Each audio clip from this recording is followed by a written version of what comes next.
Hey there, I hope you're doing well. My name is Arya and today we're going to look at some more Reddit stories. If you enjoy Reddit stories, consider liking, subscribing, and maybe hitting that notification bell too. Let's get started with today's first story. Much love, everyone. Today's first story comes from cheating wife exposed with DNA and sexually transmitted diseases results. I grew up in a small town where everyone knew each other's business secrets didn't last and one mistake could quickly become gossip at every dinner table. My mischief often reached my parents before I even got home thanks to the town's rumor mill. As time went on, our town became a sought-after suburb. Its proximity to the city made it desirable, causing house prices to skyrocket. Locals struggled to afford homes CRE, creating a divide between longtime residents and newcomers. Looking for a temporary stepping stone, I married my first love, Claire, at 21. We had been together since our teens, and I thought our love would last forever, but Claire had other plans. Our town, with its 12,000 residents, was the kind of place where news traveled fast and secrets were impossible to keep. Claire and I met in a large, cold school built for kids from nearby villages. The overcrowded classes and indifferent teachers weren't ideal for a troublemaker like me. I had no friends, my family didn't get me, and I felt utterly alone. Until I met CLA. CLA was beautiful, naturally fit and effortlessly popular. She was friendly and unaware of her effect on others. I admired her from a distance, convinced she was out of my league. One day she approached me and asked, "Why haven't you asked me out yet?" From then on we were inseparable. I wasn't much to look at back then, tall, moody, and always getting into trouble. Despite this, CLA and I were a couple by age 15. Her parents disapproved, wondering why their lovely daughter would choose a troublemaker. My parents, on the other hand, were thrilled, hoping she'd be a positive influence on me, being the youngest in my family, with much older siblings. Added to my introversion, meanwhile, CLA was an only child adored by her parents, which later caused issues in our marriage. Still, we believed our love would last despite her father's attempts to break us apart. Claire and I stayed together.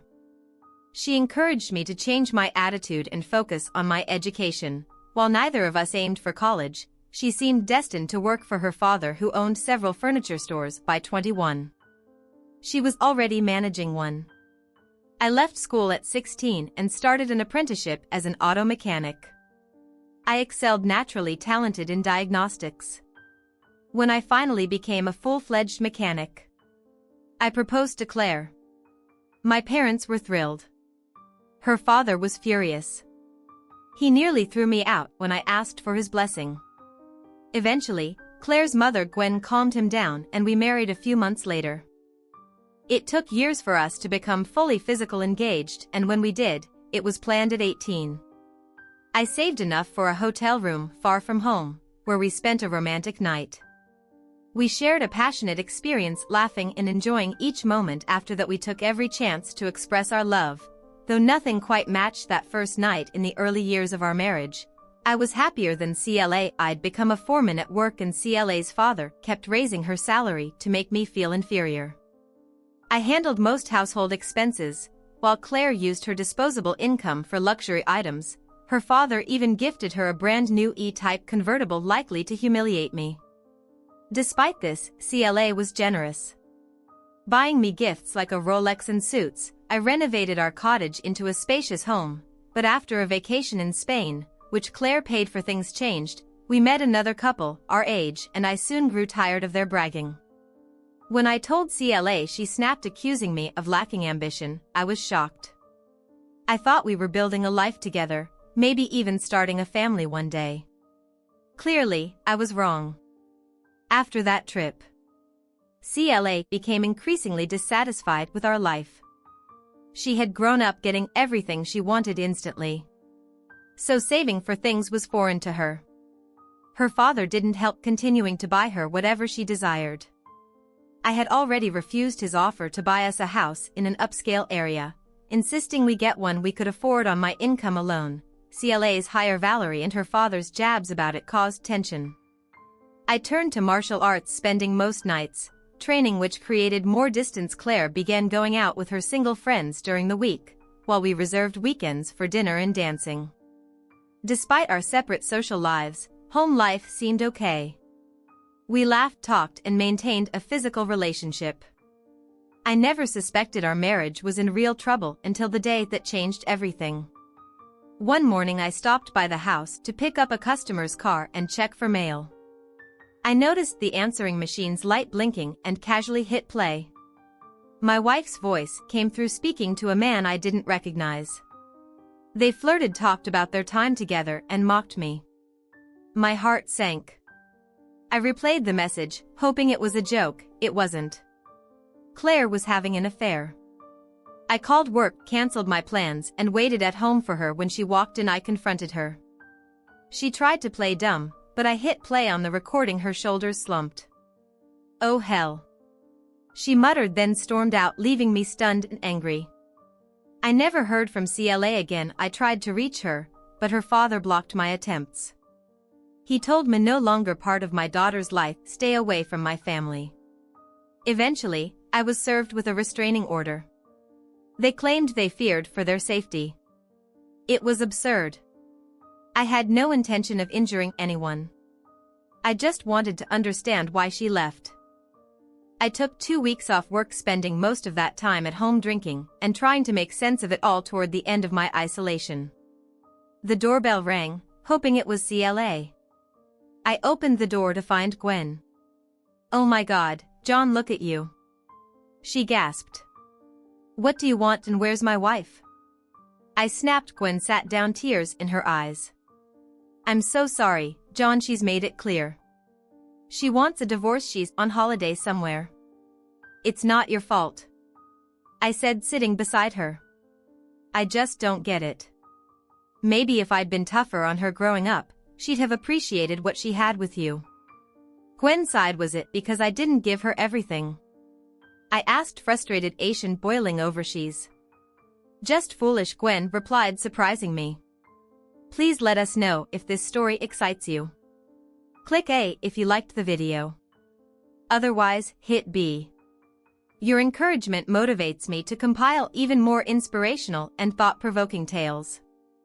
I managed a weak laugh. "No need to swear," I teased. "Oh, shut up." She chuckled. "Now go shower. While I clean up this mess." I obeyed, standing under the hot water until it ran cold. An hour later, I returned to the kitchen, slightly more sober but nursing a throbbing headache. Gwen handed me a mug of coffee. "Have you eaten?" she asked. "I don't think so," I admitted. "Idiot." She snapped. "Sit down, I'll make you something." I sat, sipping the coffee. Soon I felt nauseous and rushed to the bathroom. When I returned, Gwen had made chicken soup. "Think you can keep that down?" she asked. "I'll try," I replied as she left. She told me to visit her the next day for a proper meal. The following day, I pulled into my in-laws' driveway. Gwen opened the door before I could knock, ushering me inside. She wore a tighter, more revealing outfit than usual and seemed nervous, fidgeting with her hair. "I listened to the message yesterday," she said quietly. "I'm so sorry, John. I don't understand how she could do this to you." Embarrassed, I looked away. I thought she was happy. "So did I," Gwen replied with regret. Her language surprised me, something I wasn't used to from her. "Oops, sorry. I know I shouldn't swear, but she makes me so mad," Gwen added, blushing. We both laughed, easing the tension. I glanced at her exposed thighs, noticing how much she resembled an older version of Cla. She caught me looking. "Do you like what you see, John? These are Claire's clothes. I thought you'd like seeing them again." "Gwen," I replied, shocked by this new side of her. With a trembling voice, she continued, "Please don't turn me down. I know I'm not as young as my daughter, but I've wanted you since we first met. Now that she's gone, I was wondering." "Oh my God, Gwen. I had no idea. I've never felt that way about you." Her face showed disappointment, but she quickly smiled. "Looks like you do now." She chuckled, nodding toward my groin, mortified. I grabbed a magazine to cover myself, gaining confidence. She said softly, We can forget this and have lunch or go upstairs, get some revenge and eat later. Taking my silence as agreement, she took my hand and kissed me. It had been over a month since I'd had sex and my body responded. Naturally, she led me to the master bedroom prepared with flickering candles, satin sheet and warmth. That afternoon I took my revenge. 3 times. You're only the second woman I've been with, right? I said, sitting on the bed, pulling my knees to my chest. Really, I thought you'd been with others before. Gwen replied, joining me. We were both maids, I said, staring at Claire's photo on the bedside table. I can't believe she thinks she can do better. Gwen muttered, she's lucky she's not married to her father. Hune's useless at it. She laughed playfully, punching my shoulder. We showered together, then dressed. I'm starving, I said, eyeing the sandwiches she'd made. You'll have to get takeout. Frank can have this food. You've had his wife all afternoon, so he might as well have your lunch. Gwen joked, pushing me out the door with one last kiss. Our affair continued for months. As I processed my failed marriage, we met whenever possible, mostly at her house in her marital bed. Following my father's advice, I hired his lawyer friend for the divorce. CLA was suing for alimony and half our assets. My lawyer discovered that her father's business had paid her far less than I thought, and she had no savings. Even her car was leased. She demanded we sell the house and split the proceeds 50-50. Despite me handling all the renovations and expenses, my lawyer fought to lower the settlement. We counter-sued on grounds of infidelity, but her lawyer claimed I had driven her to it through mental cruelty. Despite the judge's skepticism, I had to sell the house and pay her legal fees. Though I have avoided alimony in the end, I was left with only a few thousands and nowhere to live. A few months later, I moved to the city, renting a small 2-bedroom flat. My affair with Gwen continued. She'd visit me, using shopping as an excuse to spend afternoons and evenings in bed. I hadn't seen or heard from CLA since the divorce. She moved to the city, buying a penthouse with her settlement and her father's help. Gwen told me that CLA had cut ties with her. They'd had arguments with Claire, siding with her father, while Gwen defended me. Eventually, Claire told her mother to stay out of her business. The tension in CLA's parents' house became unbearable when she visited, so she stopped going. Her father began visiting her at her flat. Instead, Gwen, fed up with arguing about CLA, decided to ignore any news her husband shared about her. Gwen and I had an unspoken agreement to never talk about my ex-wife, which suited me perfectly. I was filled with resentment towards CLA. The lies she told during our divorce, betraying my love and her indifference to our life together, pushed me to stop caring. What hurt most was the contemptuous look she gave me as we left the courthouse. 10 years meant nothing to her later. I found out through a friend that months before our separation, Claire had been frequenting a club known for married women seeking casual flings. She had been seen with various men, but toward the end of our marriage, she was often with an older, flashy man with a shady reputation. This deepened my sense of betrayal and anger, leaving me wondering what was looking for that I couldn't provide. The following summer, I reluctantly joined my coworkers for a pub crawl to celebrate a colleague's 21st birthday. They planned to end the night at a club, but I opted out, saying I didn't need to chat up anyone since I had someone. Surprisingly, I enjoyed the night as my coworkers headed to the club. I left, ignoring their jokes about being an old man. On my way to grab a kebab, a car door suddenly swung open, hitting my hip. Oops. Sorry, mate, I said. Watch where you're going, idiot, the driver snapped, stepping out to confront me. My fault, no problem, I replied, trying to avoid trouble. Leave him alone, Carl, he's always been a fool, said a familiar voice. It was CLA, sitting in a Bentley. You know this guy? The man Carl demanded. Heck, my ex-husband, Claire replied, disgust clear in her tone. Is he now time for him to learn a lesson? Carl sneered, shoving me. My training kicked in and I pushed him back against the car, hearing a grunt as he slumped down. So much for teaching me a lesson, I muttered, walking away. Prick, Claire screamed, rushing to Carl's side. I walked off, cursing under my breath. I flagged a taxi and went home, collapsing on my bed, still fully dressed the next morning. Loud sound woke me groggy. I opened the door to find Police John Grant. A plainclothes officer asked. I nodded. You're under arrest for the liquidation of Carl Simpson. You do not have to say anything, but anything you do say may be used in evidence against you. Liquidation. I was stunned. I stammered. The officers cuffed me and took me to the station, where I was formally charged in the cell. The events of the night replayed in my mind. Carl CLA's companion. What happened? I didn't touch him. So how could he be dead? The police pressured me to confess, but I demanded a lawyer since I couldn't afford one. I was assigned a legal aid solicitor. He refused to let me be questioned until he had the details. An hour later he returned. Looking grim, Carl had hit his head on the car door during our altercation, causing a brain bleed that eliminated him before help arrived. I only pushed him. I protested. That's not what the police heard. He replied, there's a witness saying you started it, a witness who I stammered. His companion, the woman with him. She says you attacked without provocation. He stared at me. Is she lying? Of course she's lying. I yelled, check my ex-wife. She lies about me all the time. Oh dear, he muttered. I realized. Then she was behind this mess, overwhelmed. I vomited on the cell floor. Reality hit harder when I received a letter from Gwen while awaiting trial. She said she couldn't forgive her husband or daughter and planned to divorce him. She went to the police to counter CLA's claims that I was violent, but they dismissed her statements.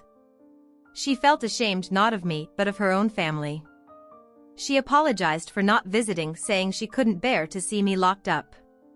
That letter broke my heart. During the trial, CLA lied, claiming she had always been afraid of my violent nature, which was why she left. She left out her affairs, painting her boyfriend as calm and innocent. My lawyer tried to defend me, but the jury believed her.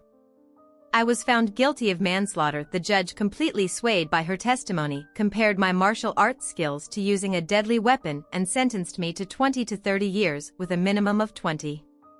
My family wept. CLA glared at me with hatred. As I was led away, that moment changed me. I had loved her, but now all I felt was bitterness and resentment. When I first entered the high-security prison, I was terrified. It was my first time behind bars, and I feared what might happen. On my first day, I met my cellmate Archie Squires. He was a skilled forger, serving 8 years for selling a fake artwork. Despite his small, delicate build, Archie was kind and soon became my best friend. One day I returned to our cell to find a bully threatening Archie for cigarettes. I stepped in, making it clear that behavior wouldn't be tolerated. A swift kick to the groin ended it. From then on, Archie had my back, showing me how to navigate prison life. Prison was never quiet. Nights were filled with coughing, crying, and the guards jangling keys.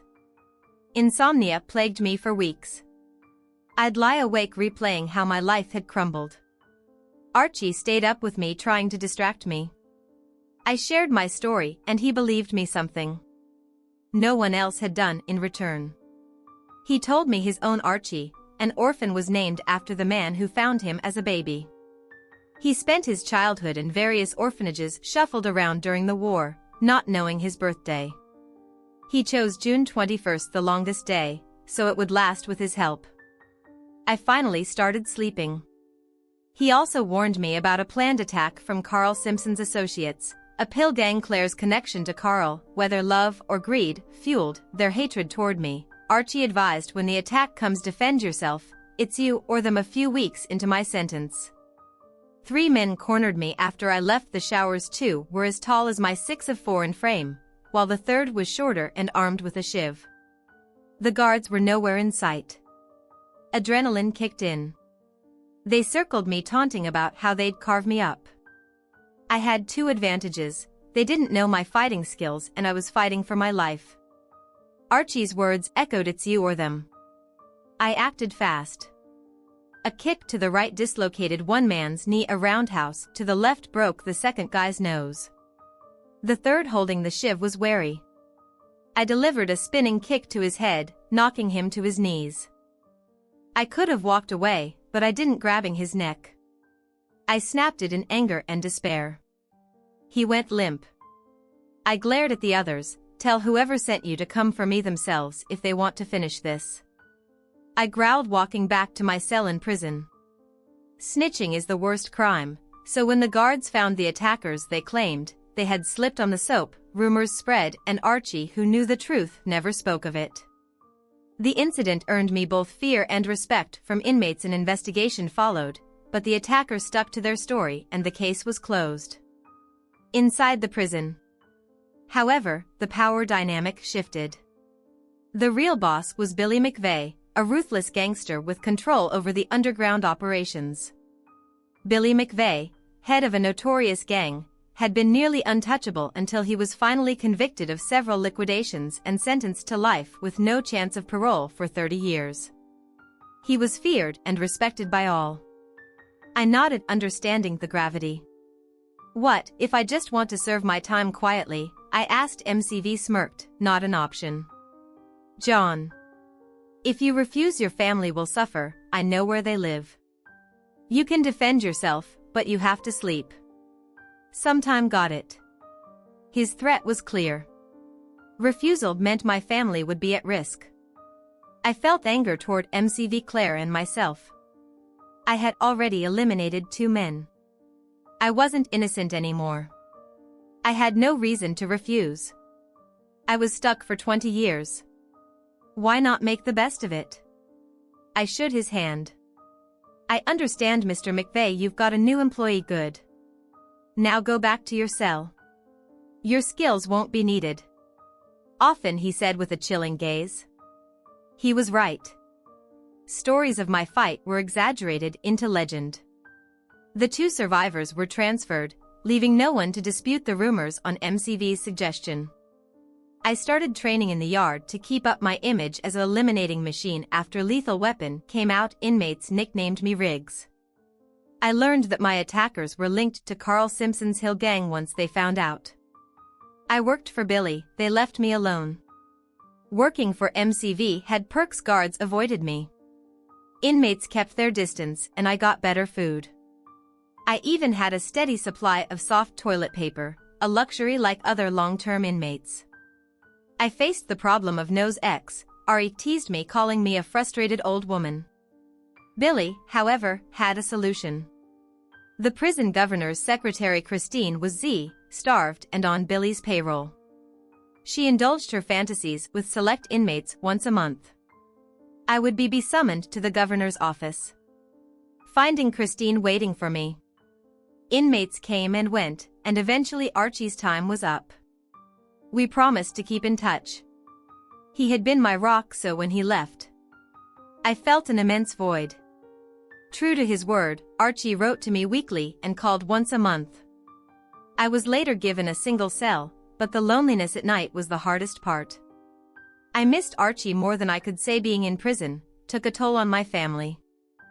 My father died of a heart attack 2 years into my sentence, and my mother passed less than a year later, dying of a broken heart. As my sister said, my nieces and nephew distanced themselves, blaming me for their grandparents' end of lives. By the time I was released on parole, 20 years later, one sister had died and the other had stopped contacting me. I was now in my late 40s with no family or place to call home. That's when Archie came through. He met me at the prison gates and took me to a luxurious hotel where 2 stunning escorts waited.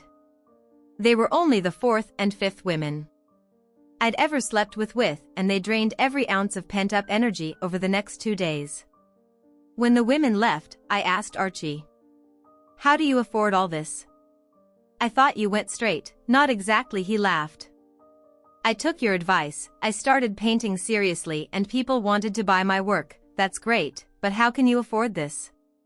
I gestured around. Archie laughed. "You're clueless," he giggled. Just then the Major D approached. "Is everything satisfactory, Mr. Squires?" Archie tipped him generously. Then a young girl, Shilly, asked for his autograph. Archie sketched her face on a napkin, signed it and wished her well. The girl was thrilled in the lounge.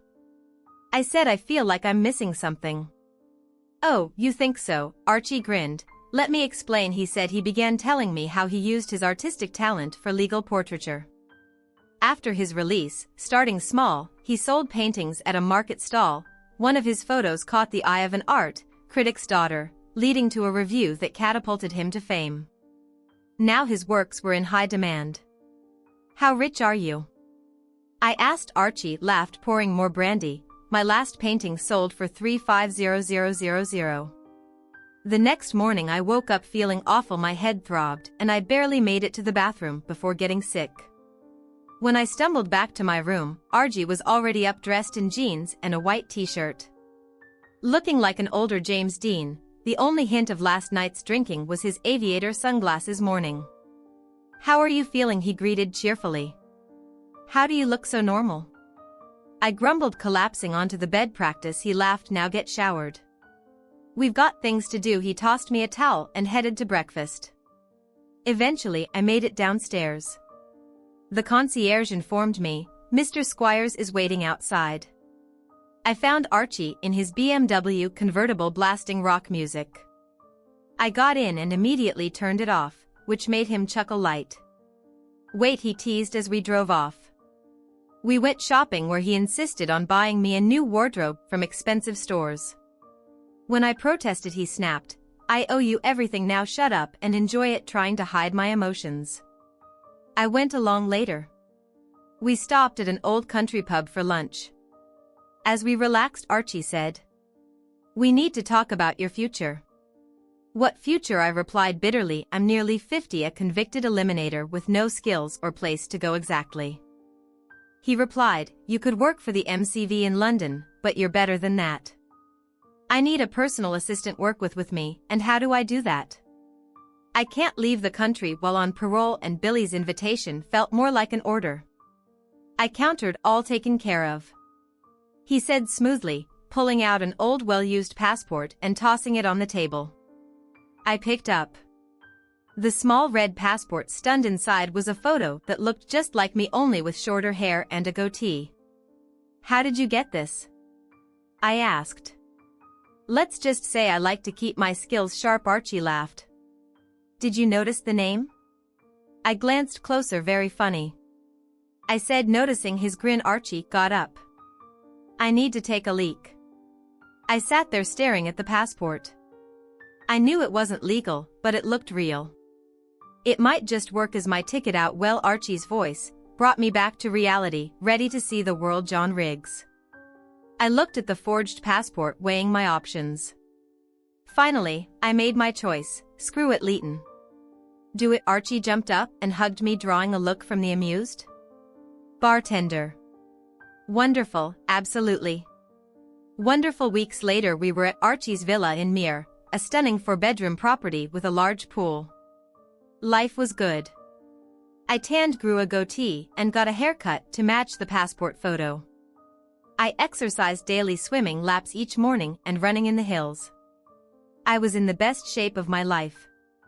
Archie wasn't always around. He traveled frequently for work, leaving me alone. I was still hesitant to use the passport. Archie kept his villa private, with only a few locals, knowing he lived there, winning them over with his generosity and fluent Spanish. When Archie was home, he usually brought a beautiful woman with him. His latest model, the villa, often echoed with the sounds of their nightly activities, which he made sure I heard during the day. The women lounged by the pool completely at ease. Much to my frustration, I knew Archie enjoyed teasing me. One morning I went to the pool and saw a stunning blonde climbing out. I was used to this by now, but I recognized her. She was a famous pop star. She smiled, grabbed her towel, and walked past with a cheerful good morning. I stared as she strolled away, her figure glistening in the sun. Close your mouth, you're drooling, Archie quipped from behind his newspaper. Isn't that? I stammered. Probably, he replied, grinning. But she's undressed, I blurted out. Of course we don't want tan lines when she models, he said casually, hiding his laughter behind the paper. She does look hot though, he added just before. I grabbed him and tossed him fully clothed into the pool. The villa was maintained by Maria and her husband, Jose Alberto locals in their 60s. Maria cleaned and cooked, acting as our mother hen, while Jose took care of the garden and pool, a lovely couple. When alone, I often swam unclothed in the mornings, easier than drying swim trunks. Sometimes I even slept outside, enjoying the peace and quiet, a stark contrast to prison life. One hot day, I stepped out of the pool and saw Maria grinning from the patio doors. She laughed as I quickly covered up with a smile. She teased, "A Senor Juan, if I weren't such a good Catholic girl, caramba." I joked back, "And if I didn't like your husband so much?" She giggled, "Maybe you need some attention. Senor Juan, time you find someone." She was right. It had been nearly 2 months since my last fling for someone nearing 50. I was inexperienced. My ex-wife, her mother, Christine, and the 2 escorts Archie arranged were all I'd known. I had no clue how to approach women. One evening I admitted this to Archie by the pool.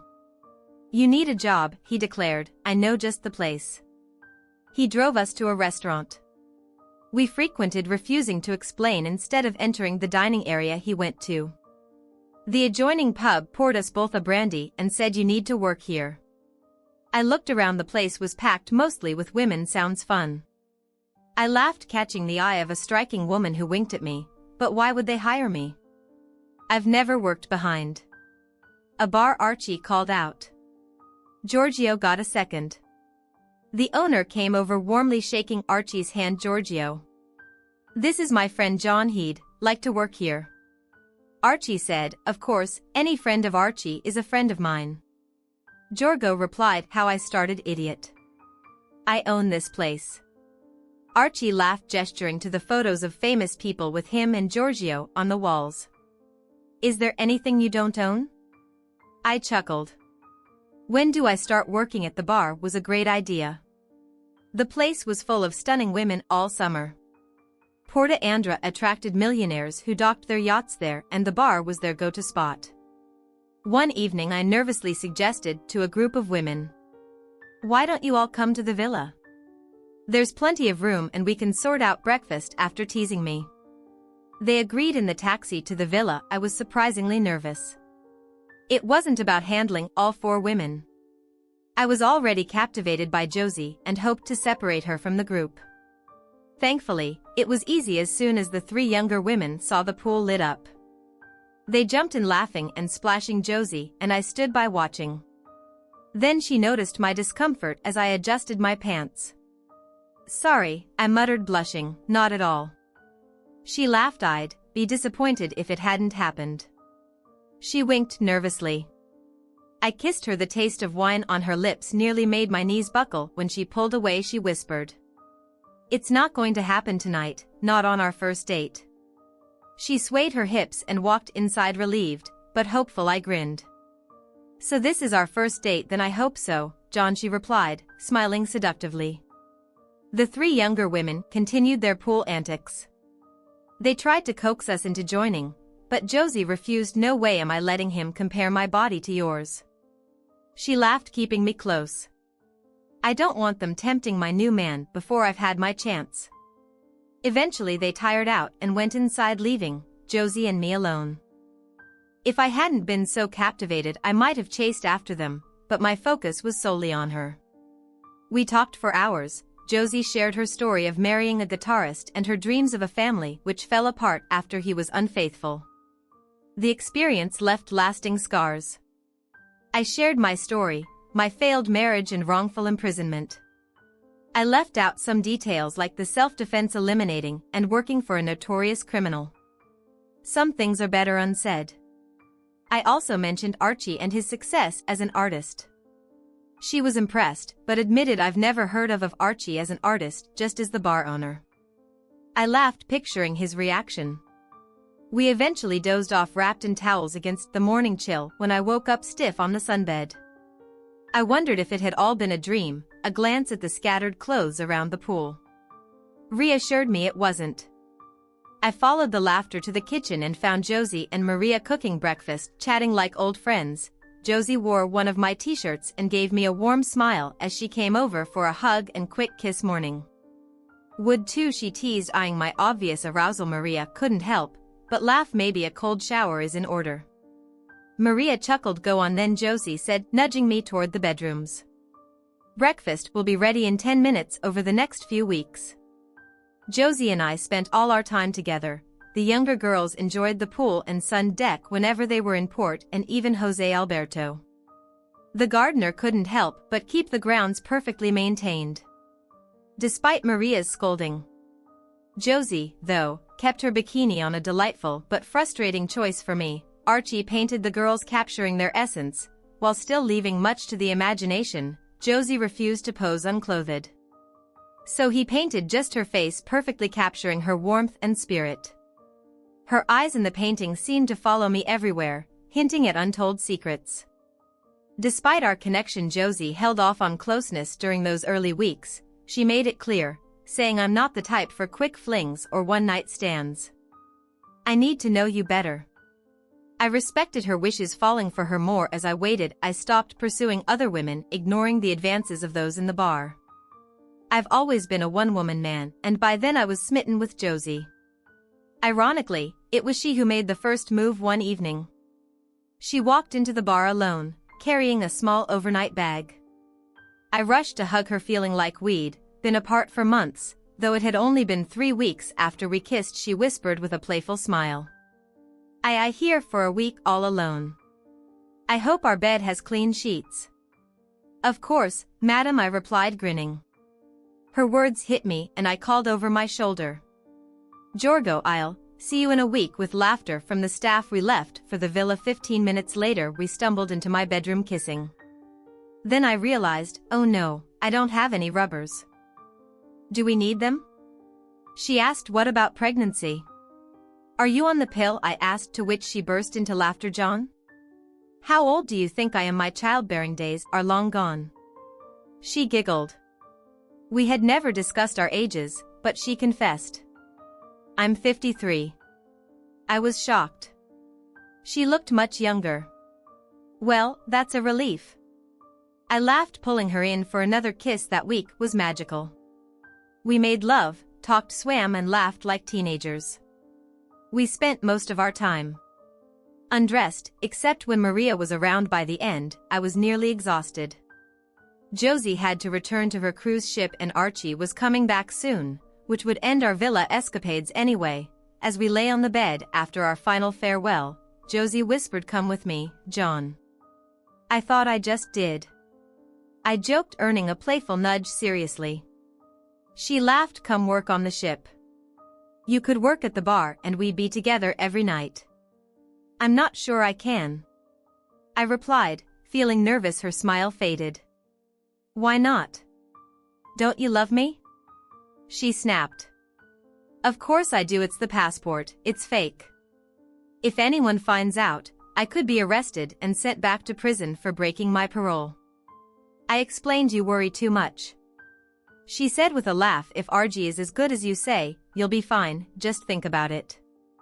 Okay. She kissed me before heading to the bathroom, swaying her hips as she left. The next 3 weeks dragged Archie, and I talked about my options. If I joined Josie, it was risky, but was it worth it? Archie reassured me, promising he could handle the paperwork. One night, after a few drinks, he asked, would you risk 30 years of happiness or another 10 in jail? It wasn't much of a choice. I'd already lost 20 years. I wasn't about to waste more sneaking around for short visits with Josie. I decided to go for it and even planned to propose. When I told Archie, he laughed but promised to remember in case I backed out. Surprisingly, I didn't forget. The next day I searched Palma for a ring, refusing Archie's offer to pay. I bought a modest one within my budget, hoping she'd like it. She did, showering me with kisses, tears of joy streaming down her face. Suddenly Archie, Maria, Giorgio, and the bar staff burst into the lounge with champagne to celebrate. I later asked Archie what if she'd said no. I'd have ordered double the champagne to drown our sorrows. He laughed. Over the next few months, we planned the wedding. We had little family, so a long engagement wasn't needed. Archie's lawyer in Palma handled the paperwork, creating documents making me a Jerry citizen who had never been married. They passed scrutiny at the mayor's office, Josie managed the bridesmaids' dresses while Archie and I handled our suits on a sunny autumn day. In late October, we married. Josie looked stunning in a cream silk dress that showed off her tan. She bounced around during the ceremony, spreading joy to everyone. The bridesmaids dressed in crimson dazzled with their dancers' bodies and long legs, captivating many guests. I had eyes only for my radiant bride. I couldn't believe my luck. The reception was at the bar, where Giorgio and Maria provided food and drinks, courtesy of my best man, Archie. Archie gave a hilarious speech and surprised us with a wedding gift, a 2E safari in Kenya. Josie squealed with joy. I also met Felix, my soon-to-be boss on the ship. He was around my age, tall with black hair flecked with gray. He was affectionate with Josie, but clearly harmlessly flamboyant. After the wedding, we checked into the island's poshest hotel, courtesy of Archie, and our sweet Josie undressed, and we made love, our first as husband and wife. It was different, filled with deep emotion. We fell asleep wrapped around each other, content and ready for our honeymoon. The following months were bliss. Our honeymoon in Kenya was incredible days on safari and nights. Making love back at the villa. Archie had vacated the master bedroom for us. Maria and Jose Alberto took care of the house and garden, while Josie enjoyed being a housewife, especially cooking. She and Maria made a great team in the kitchen. The bridesmaids visited whenever they could, though less often than in summer. Christmas came and went, celebrated with a party at the villa. My 50th birthday in February was celebrated. Similarly, by April, we packed up to start work on the ship, a fresh experience for me and a chance for Josie to sing for the public. Again, our first cruise around Italy's coast was eye-opening. It was my first time outside England. In Spain, we worked late evenings, giving us free afternoons to explore. Josie, having seen it all before, loved showing me around. Being at sea with someone you love adds a special romance all too soon. Our first cruise ended and we returned to the villa. I excitedly shared my experiences with Archie, who patiently listened before suggesting we all celebrate by jumping into the pool. This routine continued for a few years. We'd be away for 3 to 4 weeks in summer and longer during winter cruises, which meant missing holidays like Christmas. One Christmas, Archie surprised us by joining our ship, saying he had nothing better to do. We had a wonderful time. Archie was a hit, mingling effortlessly with everyone. For a few years, this lifestyle was perfect. I worked up to managing the tail bar, where Josie sang nightly. The Sky Lounge on the top deck offered panoramic ocean views. Josie loved performing there, and I couldn't be prouder when the audience cheered for her encore after every set. But on December 14, 1998, everything changed as we watched new passengers board. A black limousine pulled up. An older balding man stepped out, followed by a woman who made my heart skip a beat. It was my ex-wife, looking just like her mother. My heart raced as I watched her confidently stride toward the ship. "John." "What's wrong?" Josie asked, shaking my arm. "I'm feeling a bit nauseous," I lied. "I think I'll go lie down." "I'll come with you, you look awful." "No, you stay here," I insisted, nearly running to our cabin. What was I going to do? If she recognized me, I could lose everything in the cabin. I grabbed the scotch and downed several swigs, letting the burn calm me. Maybe I could avoid her. She didn't know I was on the ship. Should I tell Josie? Definitely not. She'd confront my ex in an instant. This was my burden for the next few days. I hid in the cabin as much as possible, leaving only at night for my shift. Every time the bar door opened, I tensed, fearing it was her. Josie noticed my change in behavior. I was quiet, irritable, and far from my usual self. She kept asking what was wrong, but I insisted it was just feeling unwell. Normally I'd unwind at the gym. After my shift, Jimmy, the leisure manager, had given me a key to use it whenever it was empty. Usually around 3 a.m., but those first few days, I skipped the gym and went straight to the cabin to be with Josie.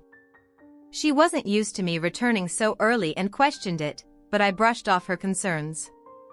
We didn't even make love, which she noticed but didn't mention. After 4 days, I realized I couldn't hide forever. If Claire exposed me, I would deal with it.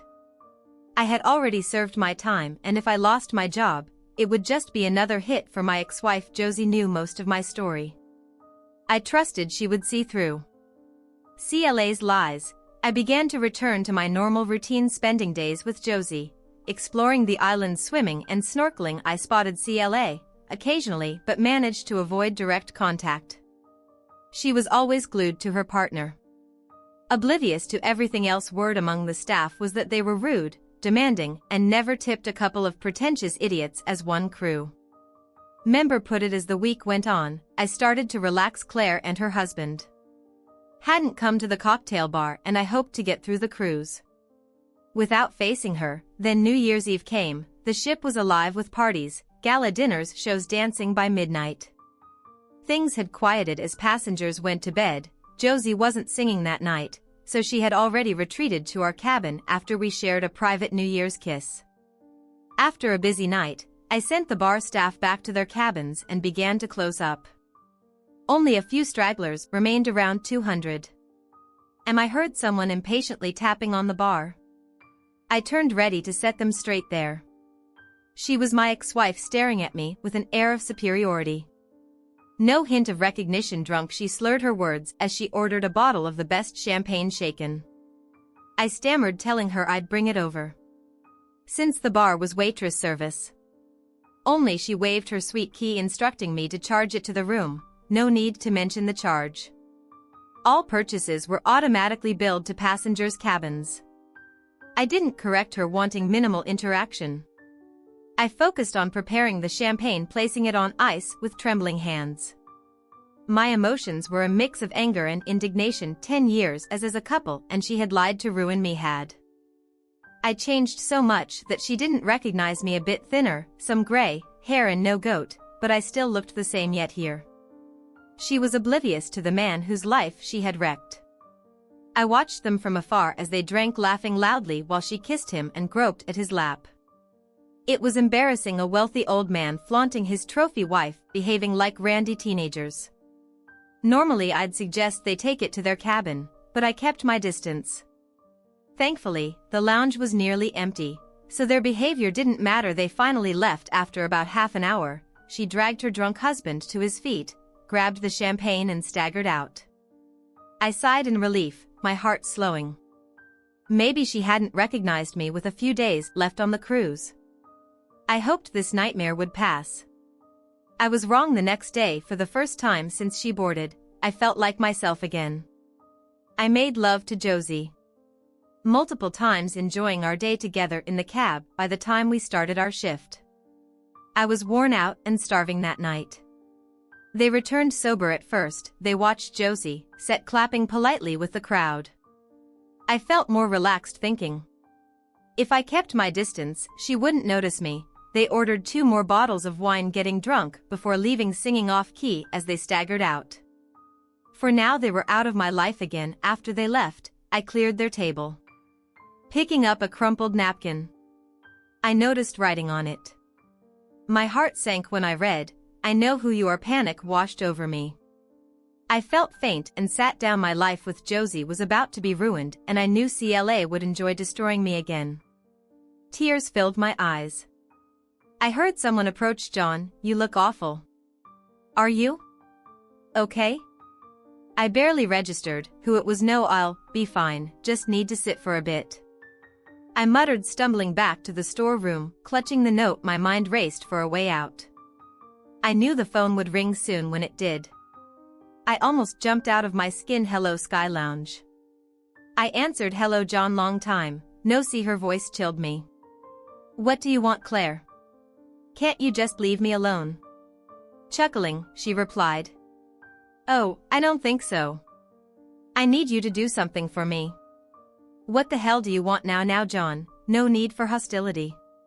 Come to my cabin in an hour and you'll find out." "Go to hell, Claire, we're finished." "You'll come if you don't want everyone on this ship to know about the convicted butcher among them. You've dicked witch.